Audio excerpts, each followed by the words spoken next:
الرحيم الحمد لله رب العالمين والصلاة والسلام على رسول الله وعلى آله وصحبه وسلم. Assalamu alaikum wa rahmatullahi wa barakatuhu.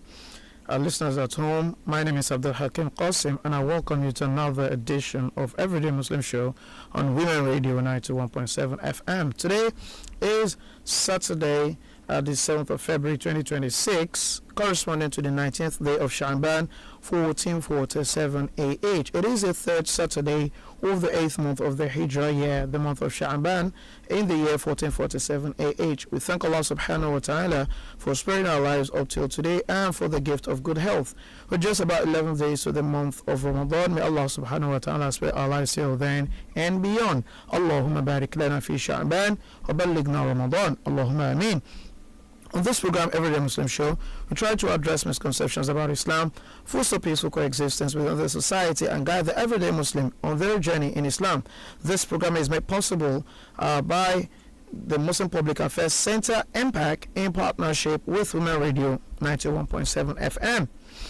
Allah the Almighty, the Exalted, says in the glorious Quran, Quran chapter 2, verse 183, Allah says, O you who believe, observe fasting, which is prescribed for you as it was prescribed for those before you, that you may become the pious ones. Today we're looking at Ramadan, which is very much around the corner, and in preparation for the month of Ramadan, we want to look at something very important, that is Ramadan, preparing your body, your mind and soul for a meaningful month. Preparing your mind, your body and your soul for the month of Ramadan, and inshallah we would be going into that very shortly. This is just to let you know that this program is streaming live on YouTube at the Women Radio page. Search Women Radio on YouTube, click on the page and join to view the studio live. Later on the program, we will open our phone lines for you to call in and share your thoughts.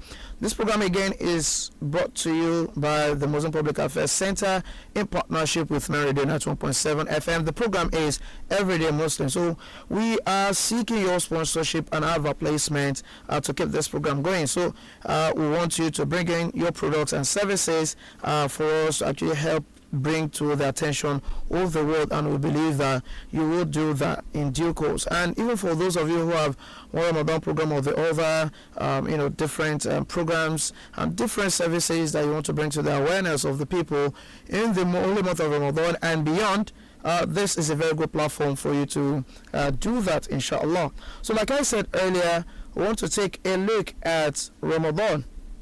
As we know, Ramadan is not merely a month we enter. It is a state that we are meant to arrive at, prepared, conscious and intentional. Yet for many Muslims, Ramadan comes faster than readiness, unfortunately actually. So we look forward to it with excitement, but often step into it with tired bodies, unmanaged health conditions and distracted minds.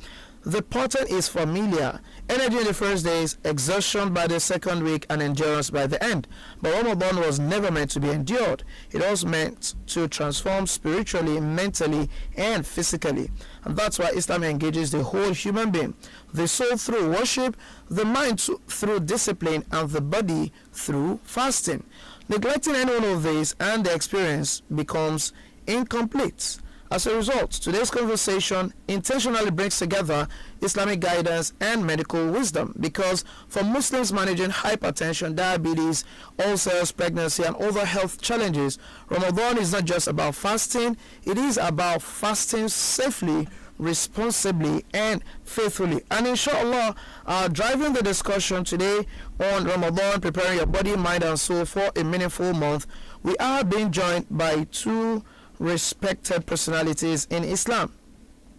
We have Shaykh Abdurrahman Adangba and Hajia Hafsah Folashade Babatunde. Shaykh Abdurrahman Adangba, assalamu alaikum wa rahmatullahi wa barakatuh, sir.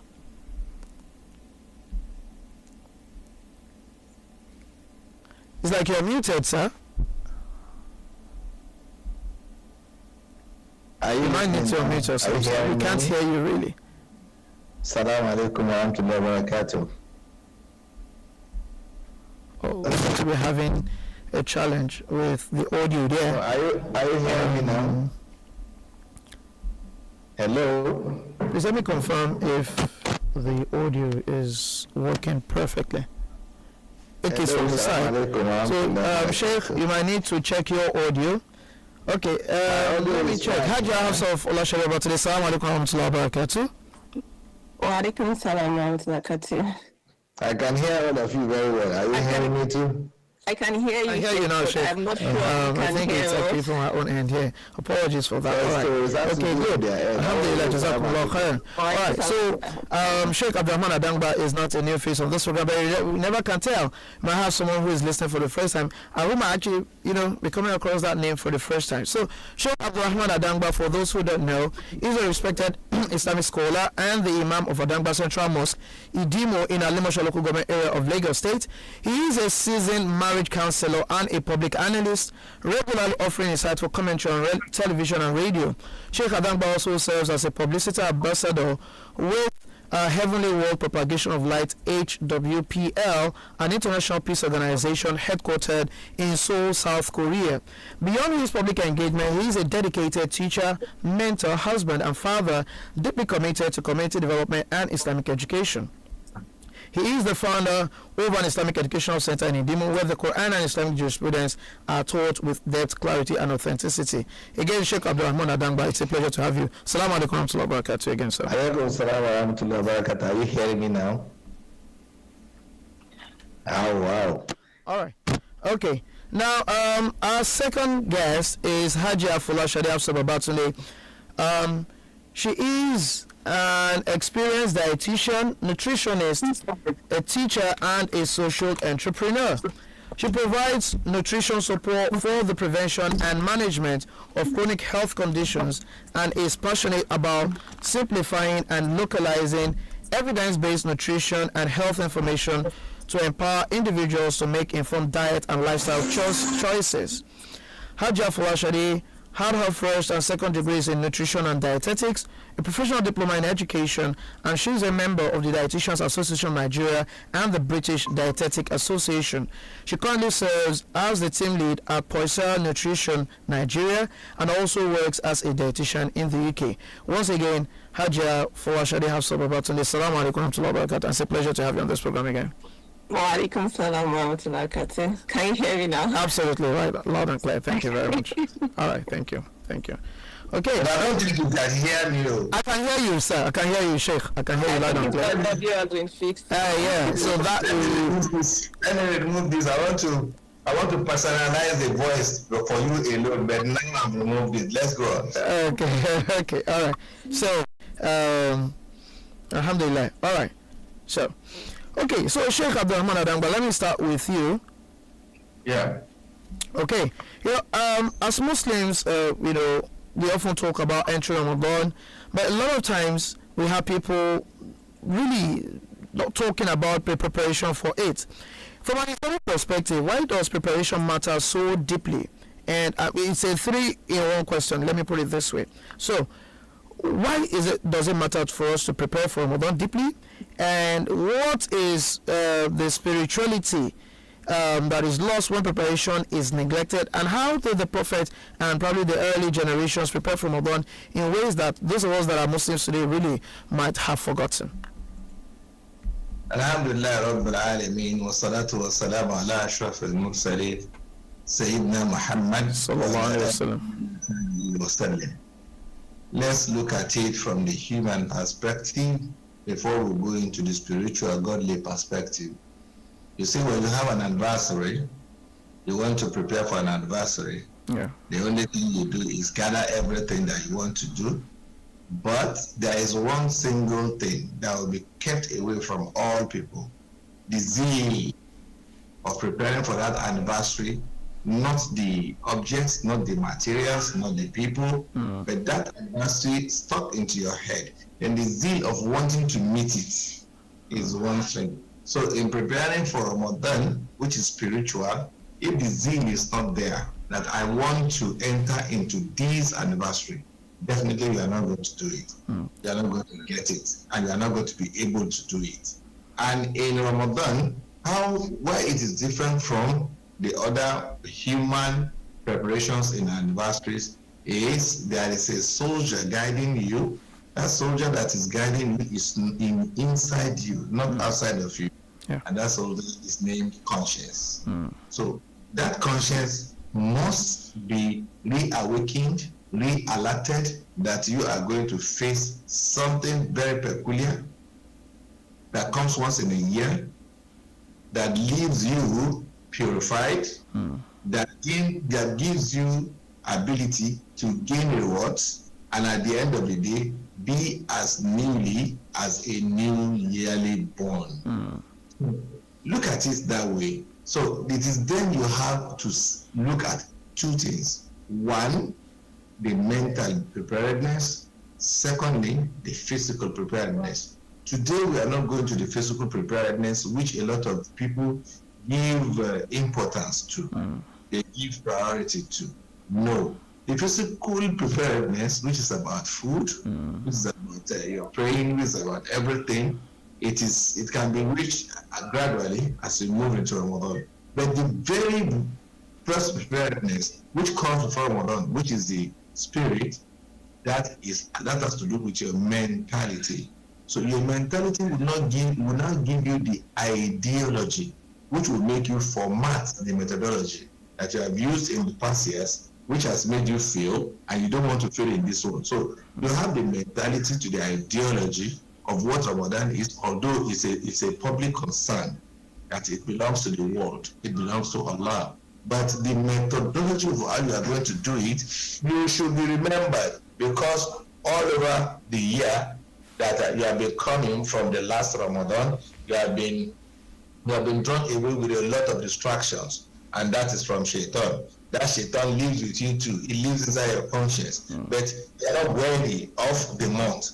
So the fact that you know that this new month, this Ramadan coming month, belongs to Allah, you want to engage Allah, Allah wants to engage you, and you people will meet. So the mentality towards the ideology and the methodology of you, how you are going to present yourself in front of the Creator should be your watchword.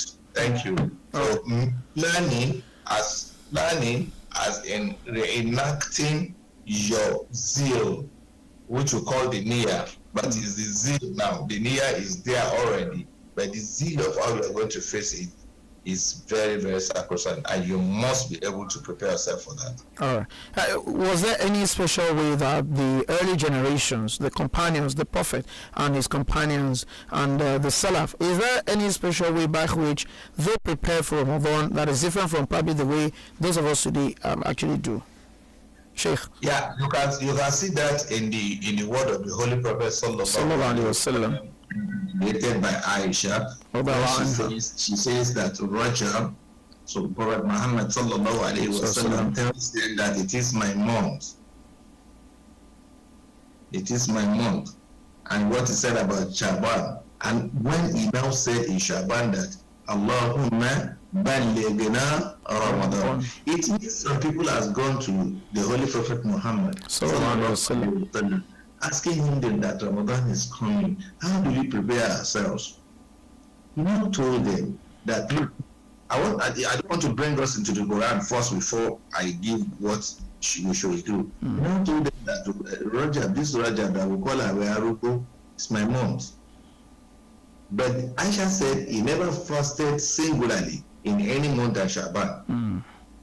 So he fasted in Rajab, he fasted in Shaban, and tell people that, okay, even the fast you did in Rajab, the one you are doing now in Shaban, just pray that Allah gets you to Ramadan, which belongs to Allah, because Shahr Ramadan, Shahr Allah. Sacredness of the month belongs to Allah. The reward in the month is solely from Allah. Your fasting is to Allah, and the reward is solely from Allah, and it is on an individual basis.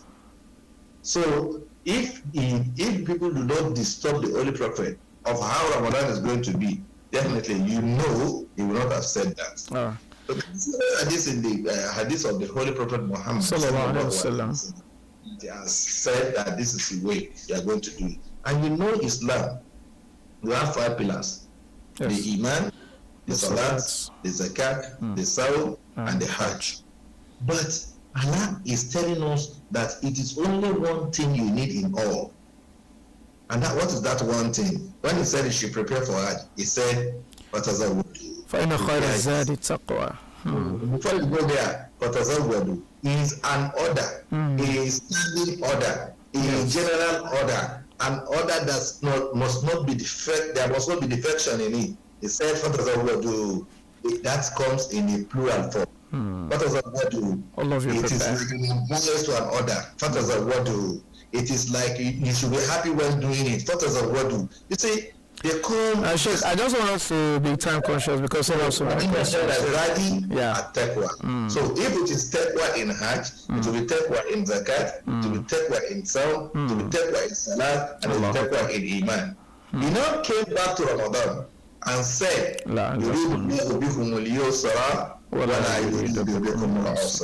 I do not want to impose any burden on you.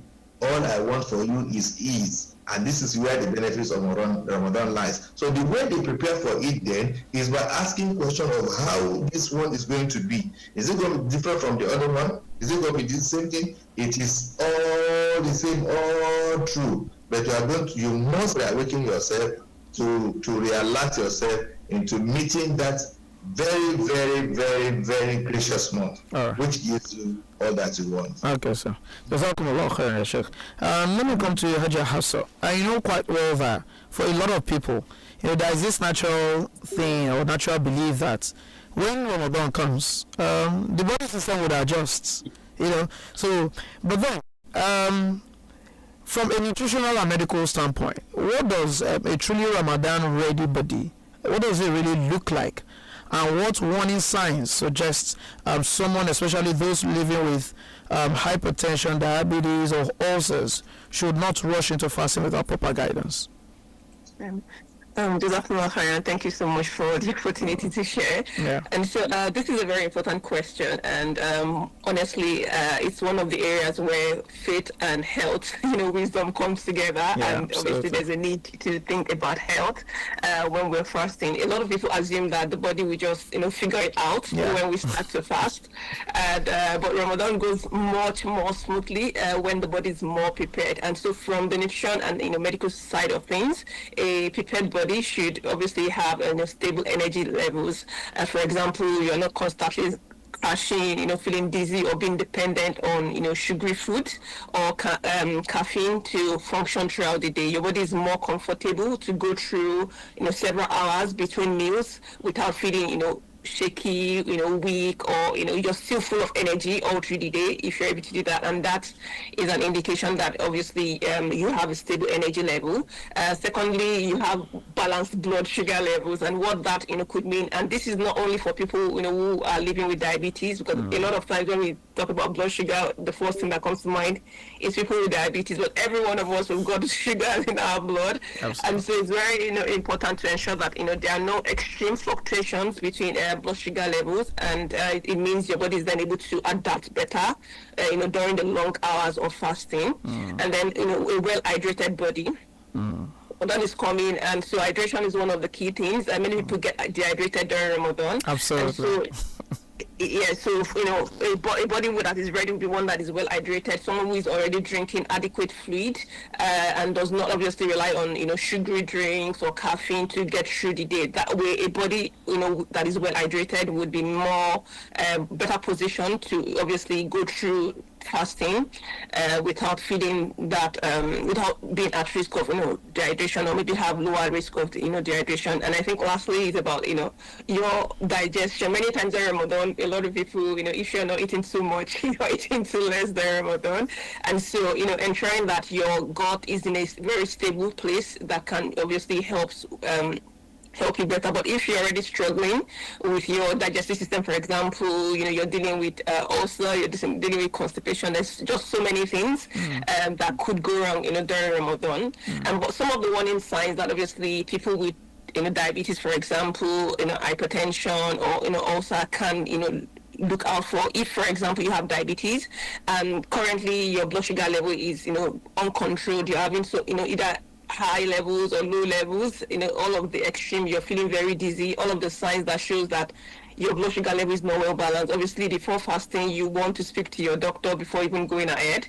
It's also something similar for people with hypertension, where either you have a very high values, you're feeling low, you're on medication, you can't afford to miss your medication. Obviously, it shows your blood pressure is not well controlled. Or if you have ulcer, for example, and you are always having pain all through the day, you are either vomiting or seeing blood in your stool, or you can't just go through the day, you have to use your medication every day all through. It's very important that these are signs that you might not be in the best health status to fast, and that's why it's very important to obviously see your doctors before going ahead, based on those signs. All right, Jazakumullah, thank you very much. So the emphasis here is see your doctor, get yourself medically certified, checked and certified to be sure that you can actually proceed to fast, and that's very key. Now coming to you, Shaykh, quite well that just like Hajia Hafsah has just talked about the need to take care of our body,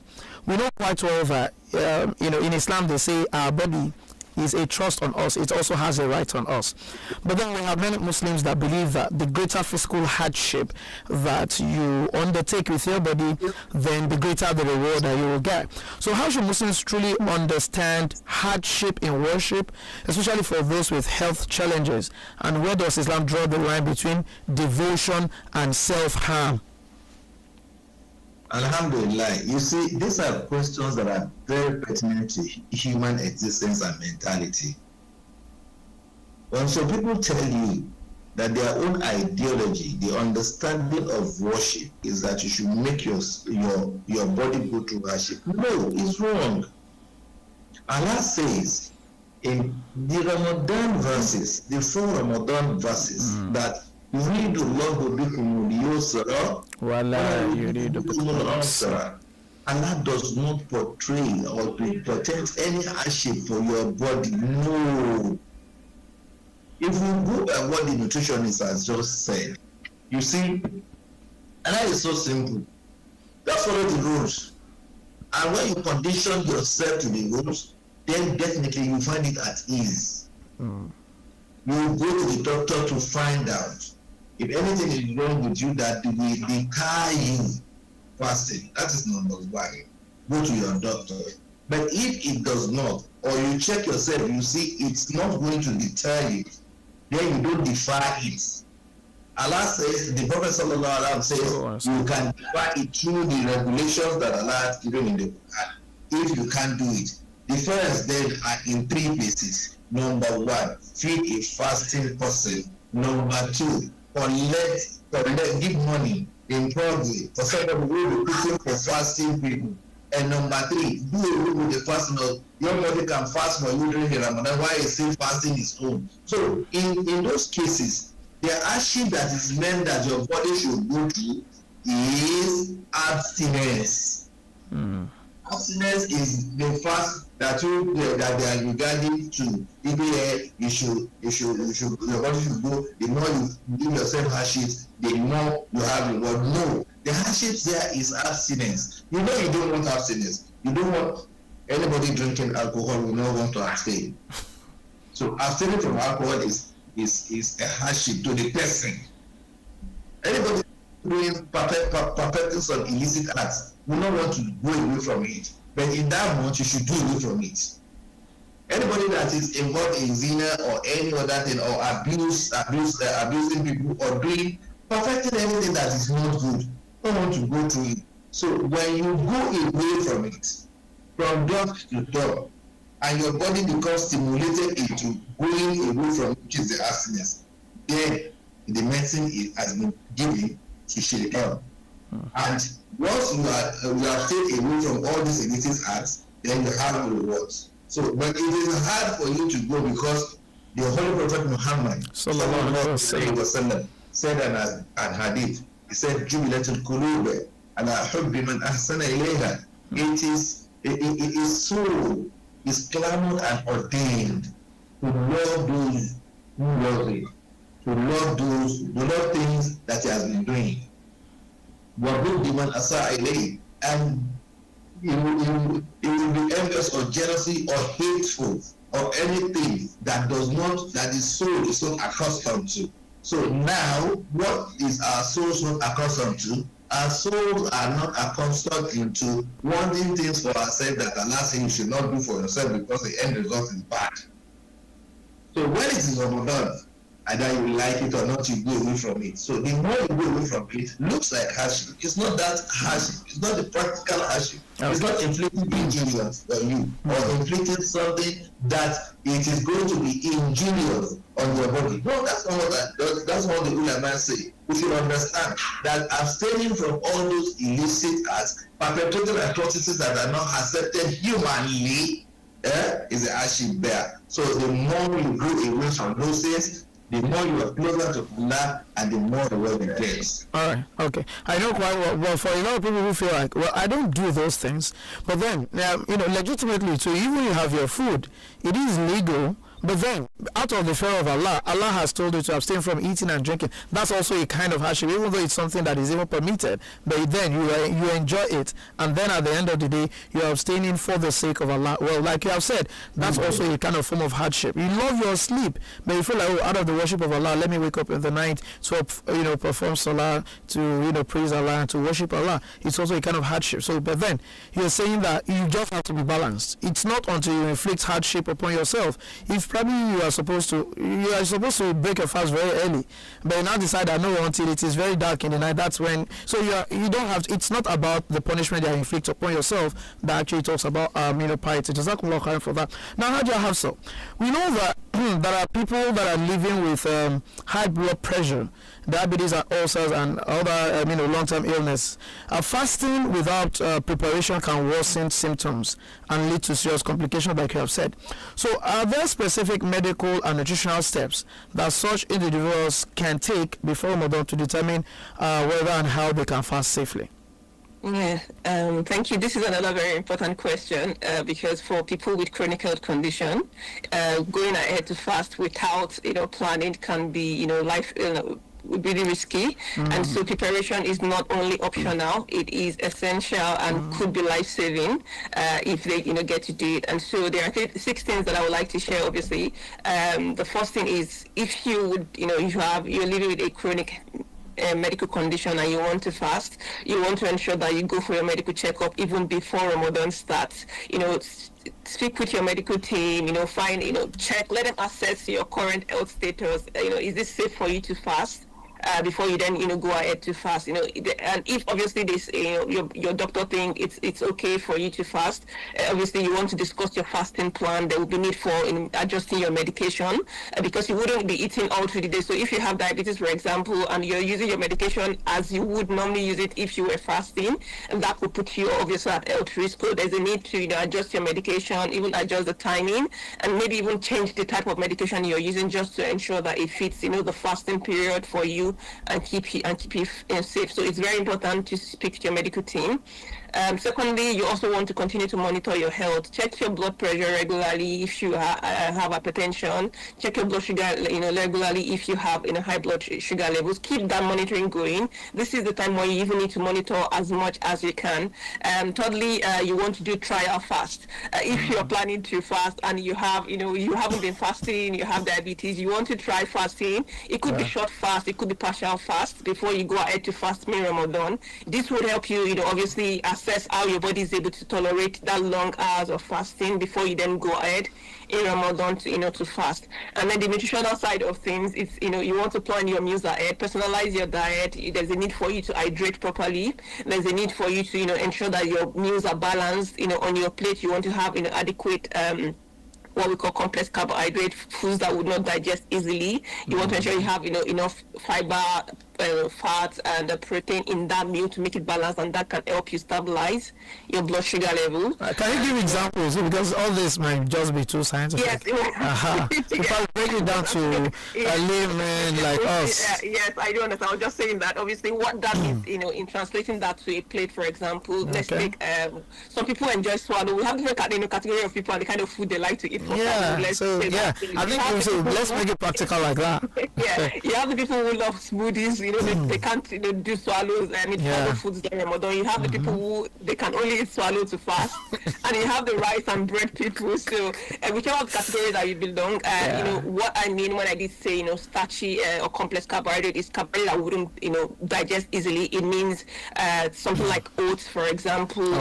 Most of our swallow foods are also in that category, and obviously not overdoing the portion size. And so if you choose to have oatmeal, for example, you want to ensure maybe in your oatmeal you have oats, you have maybe some nuts, and nuts is will provide you some healthy fats and protein in that meal. You have your milk in there also. That can help you make it a balance. Or some people can even have maybe an extra portion of egg with that meal just to ensure that they feel full for a longer time. If you're a swallow person, like so eat swallow food, so let's take maybe eba, for example. If you're eating eba, you want to ensure that you have your eba, your vegetable soup, whichever of the vegetable soup that you choose to have, and you have a source of protein in there, and so that can make your meal more balanced. If you are the rice person, you're going for rice, you want to ensure that you have some vegetables on your plate, you have healthy fat like avocado also in your plate, and also your protein, either egg, fish, or whatever protein that you do enjoy. Obviously, some people struggle with the amount of food they can eat as sahur, so it's just ensuring that you're not overdoing the portion size,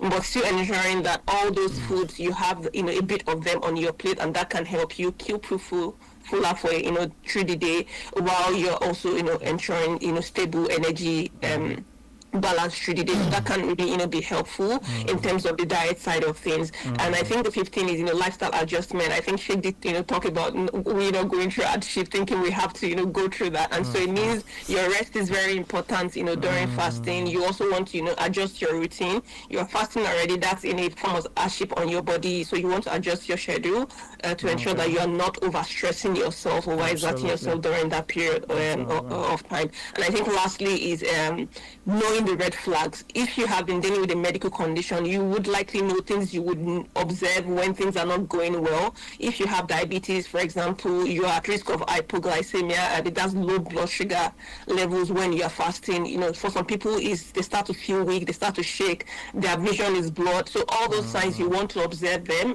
and take note of them when you are fasting. It's also very important for people that have diabetes to check their blood sugar level even during the day while fasting at different intervals, just to ensure that their blood sugar level is still within the range. But if you then see those red flags, it's important for you to break your fast. Shaykh has talked about you have that opportunity to either repair the fast if you are able to, or feed somebody who is fasting, rather than put your health at risk. And so your health is also a priority and is a form of self-care even in Ramadan, and it's very important to monitor it as much as you can, especially if you're living with chronic health conditions. All right, very quick, because we'll go on a break now. But then you have just mentioned, I have a friend he always, finds it difficult to eat during Ramadan, and especially for sahur. So we just take tea, or I'm like, how does the body manage to cope and survive a whole month, just probably taking tea during sahur and be like, I'm okay, and things like that. I'm looking at the level of dehydration, and is the body not being starved of the required energy, supplying nutrients, like you have just mentioned some of these balanced meal. So what advice would you give to such people? Well, I know of people who really struggle, and obviously maybe because it's quite early in the day, some people normally wouldn't eat breakfast as early as that. But what I would often encourage people is to ensure that even if it's just something that you're able to drink, make it very nutritious. So I talked about smoothie people, for example. If you would able to manage smoothie, you could blend some milk, avocado, and what's it called, banana, for example. If you have it available, that would hold your body better than you just drinking beverage and that contains a lot of sugar. You would have easily have that sugar crash when you have things like that. So you could consider that. And in terms of hydration, really there's limits to how much water you can drink at sahur. And so it's the period between iftar and sahur before the next day fast that you need to optimize to ensure that you're drinking quite well to help you stay hydrated. All right. Jazakumullah khair. But so we'll be going on a short break. I know someone is like, so you mean during the night? I'll go to bed now. So you want me to take more water? So I'll frequent the giant, and so why should I take more water? Probably at night and things like that. But then now you're hearing, and I think it's important for us to actually learn and adjust, our meals and diet appropriately. So we're going to a short break. When we return, the program continues. Please stay with us.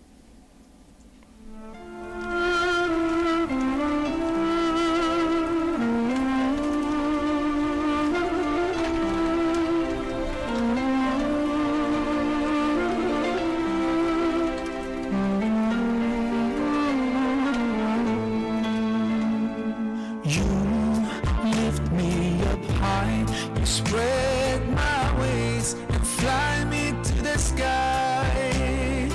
I feel so alive. It's like my soul thrives in your light. But how I wish you'd be here with me all year around. Ramadan, Ramadan, Ramadan.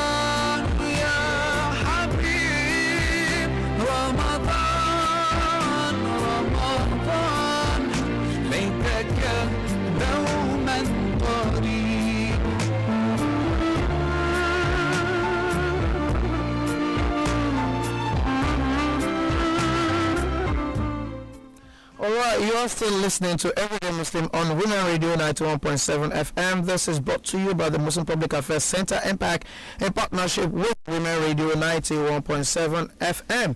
And we are discussing Ramadan is coming, how to prepare your body, your mind and soul for a meaningful growth. And we have taken us through the discussion Shaykh Abdurrahman Adangba and Hajia Hafsah Folashade Babatunde. Shaykh Abdurrahman Adangba is an Islamic scholar, a seasoned married counselor, a public affairs analyst, and someone who offers insightful commentary on television and radio. He is a dedicated teacher, mentor, husband, father, and deeply committed to community development and Islamic education.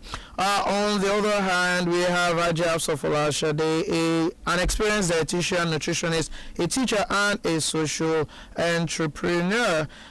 She currently serves as a team lead at Poisera Nutrition Nigeria, and also works as a dietitian in the United Kingdom. You can be a part of this discourse by calling the number 07000 917 917 07000 917 917.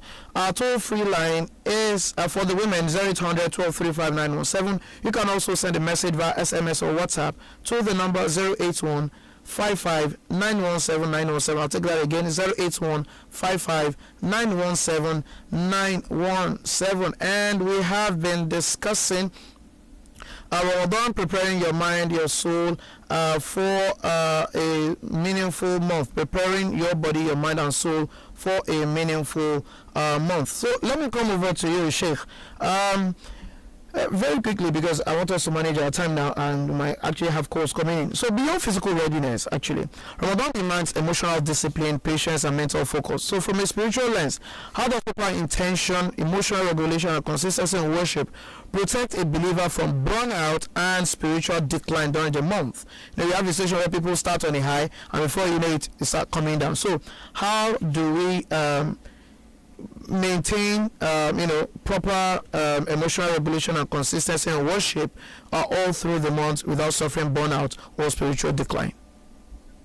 Alhamdulillah, when we say emotion, it goes down to perception and personalizing perception. What can drive me to an emotional ginger is not going to drive you to an emotional torture or emotional enjoyment. So when you say emotion, it's personalization, and you are trying to use your perception to personalize something for yourself. Quran says, I'll go back to Hajj again. He said, when you want to perform Hajj, La Rafaza, no mouth interlocutory emotion should come out from you. Rafaza, something bad from your mouth. So don't allow it. While a force will come, something you are going to do with your hand, don't let it come. through your thinking, through your belief, through your thinking, that let me do it, and you notice that, wala jidala, and don't engage in arguments. So, as I said in the first instance, that in Hajj, the best of preparation is you showing piety. Now, all those other regulations you should bring it to Ramadan again. La rafada, don't say something bad with your mouth. La fusuka, don't do anything bad with your hand and body. Wala jidala, don't engage in arguments. So that is, if you now look at it holistically, through your existence, you will see that everything that is going to come out of you perceptively, personally, privately, towards yourself and others has been guided against. So when you do that, forget it. So emotion is self-aggrandizement, perception impersonalization. So don't allow it. The moment you don't do that, and you are aware, you are conscious from the beginning to the end, which will later become your path or way after the end. So that's what Allah is saying. So emotionally, you should not be attached to yourself, because the watchword for any Muslim is the other person. The other person. That is the only time you can get to Allah. You can get a word from Allah. You can't offend Allah, because a Muslim, for example, will not go into shirk. So that's the only thing you can do to offend Allah. But you can offend Allah through the other person. So when you take cognizance of the other person and ask yourself, who is the other person? Eventually it is you. You are the other person, because you have the soul and you have the body. The soul commands the soul spiritually. The other body, the nurse commands the body, which is the other person to you. So the moment you don't do it to yourself, don't do it to others. So if you don't do it to others, you don't offend Allah. You have guided yourself against emotional intrusions. May Allah continue to guide us right. Allahumma ameen. All right. Now, Hajia Hafsah, from your professional experience, how does these things, sugar dependency, dehydration, and irregular sleep, as well as poor food choices, worsen fatigue, dizziness, mood swings, and blood sugar instability, especially for people with diabetes and hypertension? In terms of sugar dependency, obviously, if you're consuming too much sugar, it could lead to rapid spikes and crash in your blood sugar level. And when this happens, it leaves you tired, and you're even craving for more sugar. If you're dehydrated, obviously, you are at risk of having dizziness, having headaches, and then your energy levels can also really go low. Irregular sleep can disrupt your hormone balance. It can increase it. It can even mess up with your hormone, and can make it even harder for you to control your blood sugar, especially if you already have diabetes or other blood sugar issues that you're dealing with. And then your poor food choices, for example, you're overeating, you're eating too many fried foods, you're eating too much food when you break your fast, for example, because that happens a lot when we see it. You're not hydrating enough. That can overwhelm your body, and it can also raise your blood sugar levels. And so all this can happen if you don't pay attention to the things you're eating, or you are just following the flow because it's Ramadan time and then you've just broken your fast. But some of the things that you can actually do to ensure that you're able to control or not put yourself at risk of some of the things that I've just said is to ensure that your sahur and your iftar meal are well balanced. I did explain earlier what we should have on our plate. Your sleep management is also very important. In terms of hydration, we cannot overemphasize the importance of hydration in Ramadan. And one of the health conditions many people do when you're breaking your fast. So, for example, cucumber, watermelon, or any oranges, and so many fruits that have high water content can be really helpful. If you have ulcer, orange or an acidic fruit might not be the best option for you. So you want to look at things like watermelon or other hydrating food. Also, I always advise people that when it's time for Ramadan, have a dedicated water bottle, or it could be nothing fancy, a bottle that you can fill your water with. When you're going for Tarawih, right, carry that bottle along. In between each of the units of prayer, you can sip water. Utilize that time. Sipping water during at regular regular intervals, not rushing it, would not make your body, sometimes you drink a lot and then the next thing you're running off to the, restroom to pee. But if you sip water at regular interval, your body wouldn't see it as excess, right? So, and so your body is able to use it better. So optimize that time, before you then go to sleep. Also, when you wake up for sahur, some people who then, even pray extra in the morning. During that time, you can also really optimize the time to increase your intake before you then eat your sahur. So that way, you're able to hydrate all through, and that can also prevent you, if you drink at regular intervals during Tarawih, it also prevents that rush, or, you having to wake up at regular interval during the night when you're sleeping to, go to pee, and that can really be helpful, and some of the strategies that you can really use to ensure that you're in a good state here. All right, Jazakumullah. I love that you have said this, but probably let me just ask this. For those who probably believe that in order to reduce, the hunger when they're fasting, then they tend to overeat during sahur, and even sometimes at iftar they like, I have lost many hours of eating, so they want to recover everything all at once. It seems we have a caller on the line. Let me quickly take that. Hello, assalamu alaikum. Wa alaikum assalam wa rahmatullahi wa barakatuh. All right, go ahead, please. Introduce yourself and where you're calling from. I'm calling from Alako, Lagos. All right, sir. I'm enjoying the health part of the program. Yeah. The doctor is really giving us what I would have asked, questions that were are already in my mind. Okay. So she has touched all the areas. So I'm enjoying it. So for somebody who is having a ulcer, okay, and they be using their mismatch before sahur, okay, or after sahur, which one is better, so that to prevent attack? All right, thank you. The dietitian will respond to that. For those probably who are also patient, so some of these drugs that we try to take, so what would you say to that?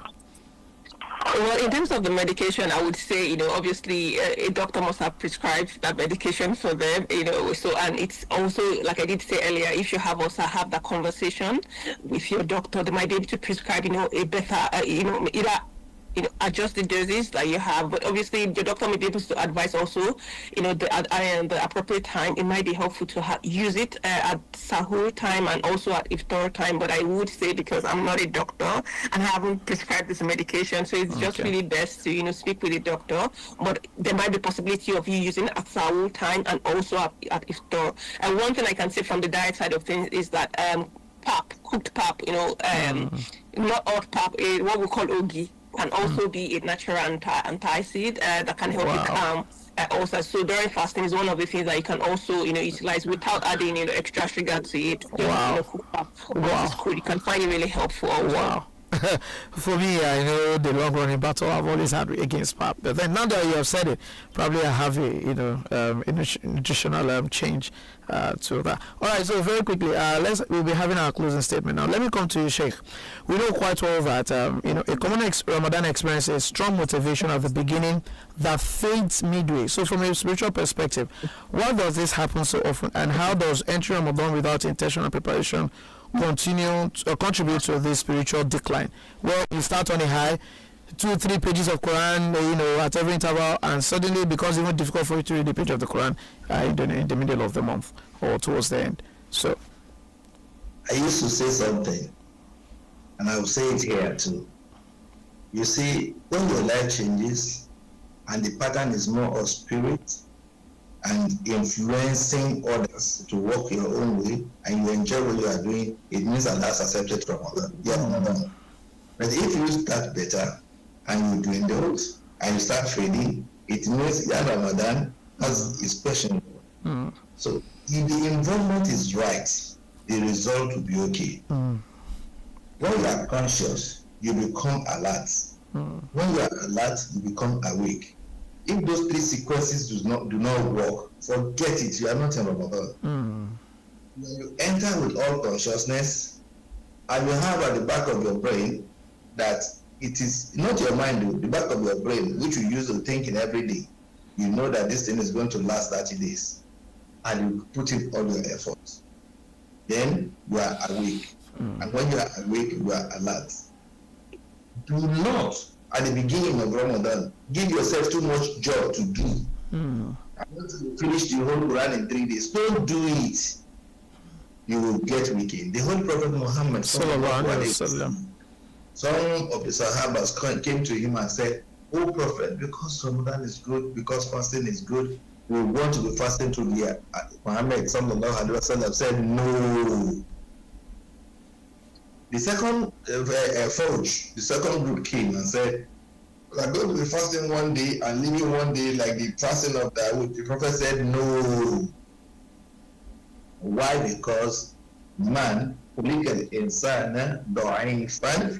people are created with their souls and body to be weak and as a brute.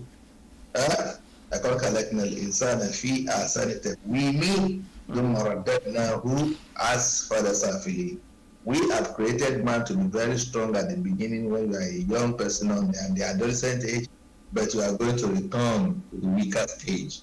So it happens in all ramifications. So don't put yourself into too much spiritual job. I'm going to stand up, not sleeping, sleep well. I'm going to do nafila 100, don't. Do just 10, do 5, do 2, so that you can be able to become consistent. Whatever you cannot become consistent upon and you post it or save in Ramadan, you will look like those who are doing fatherhood or brotherhood in austerity. Allah says, we did not enjoin it on them. They started by themselves.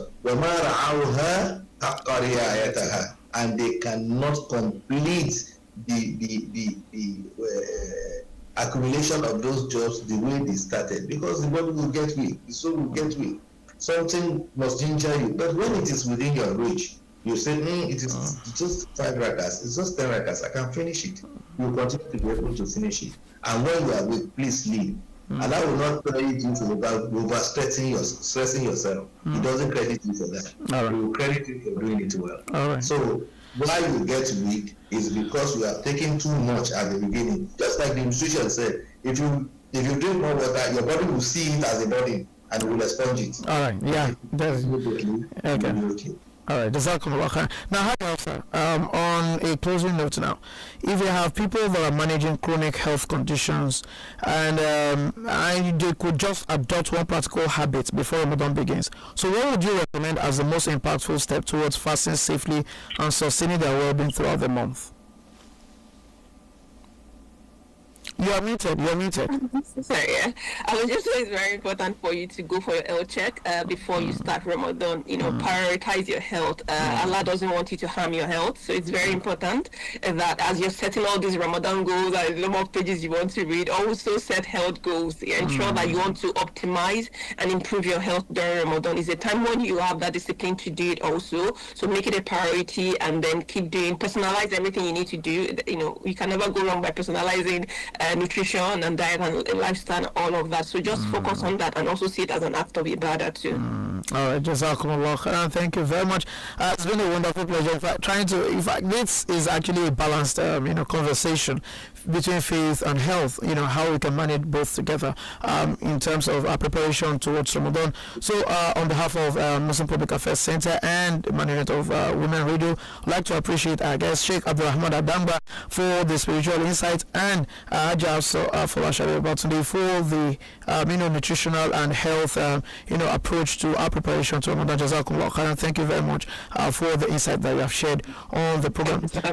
All right, Jazakumullah khairan. Thank you. And to our callers, Jazakumullah khairan. And to those who wished and probably who are watching live on YouTube and those who eventually watch later, we'd like to appreciate you for doing this. And let's just remember, we also want to appeal to our listeners and everyone that this holy period that we want to enter in Ramadan, and coincidentally also actually coincide with the Lent of the Christians. So we just want us all to use this opportunity to also pray for the nation and have a mindset shift for the benefit of ourselves and the society. Jazakumullah khairan. It's a pleasure having you. So you can listen again to this episode or the previous episodes. I want to add a type of a note. Yes, sir. Not just pray for the nation. Discuss positively about the nation. Okay, Yeah. all right, sir. So beyond the prayers, okay, we should discuss positively. Yes. No difference between a Muslim and a Christian except for Salah. We are all humans. All right. So We not call for the killing of one another. absolutely. Humanity comes even before religion, so we must recognize that. All right, Jazakumullah khairan. So we can listen again to this episode, another previous episode of Everyday Muslim on empac-ng.org. So there you see Everyday Muslim past uploaded, episodes. Follow Everyday Muslim on social media, Facebook, Everyday Muslim, Instagram, Everyday Muslim 01. So inshallah, the program will make its way back to your airways next week, same time, 11 a.m., same station, WFM 91.7 FM. I remain Abdul Hakim Qasim. Wassalamu alaikum wa rahmatullahi wa barakatuh. Thank you. To sponsor this program, call the number